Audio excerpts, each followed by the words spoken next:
meningkatkan anggaran kesehatan. Komitmen negara dalam pembangunan kesehatan nasional masih lemah. Hal ini terlihat dari rendahnya alokasi anggaran belanja bidang tersebut.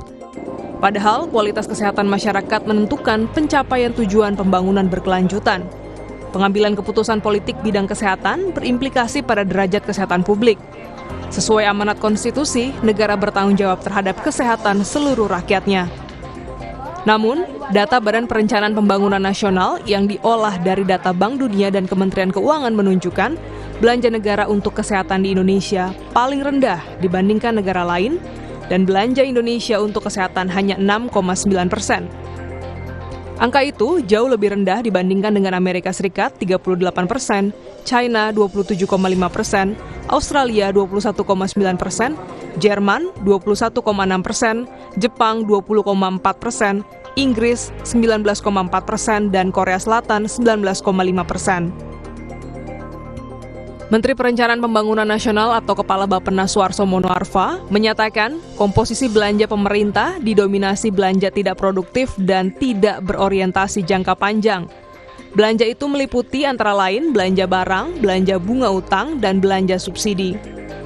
Perlu komitmen negara melalui alokasi anggaran belanja bidang kesehatan guna mengatasi berbagai masalah kesehatan warga secara menyeluruh.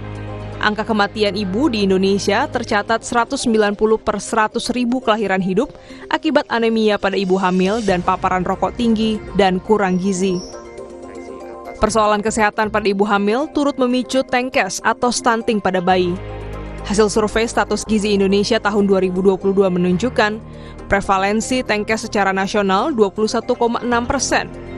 Kondisi tengkes mengganggu tumbuh kembang anak balita, termasuk kemampuan kognitif.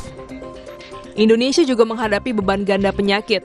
Selain penyakit menular seperti tuberkulosis, warga menghadapi penyakit tidak menular seperti jantung dan stroke. Namun, pencegahan dan penanganan berbagai penyakit itu belum optimal karena layanan kesehatan belum merata. Untuk itu, alokasi belanja kesehatan mesti ditingkatkan. Berdasarkan perhitungan Bappenas, kebutuhan anggaran penanganan tengkes mencapai 185,2 triliun rupiah. Antara lain untuk bantuan gizi dan anak balita dan ibu hamil dari keluarga miskin dan rentan. Intervensi diperlukan untuk mencegah tengkes pada 1000 hari pertama kehidupan. Alokasi belanja kesehatan yang memadai juga mendukung pembangunan sistem kesehatan di Indonesia.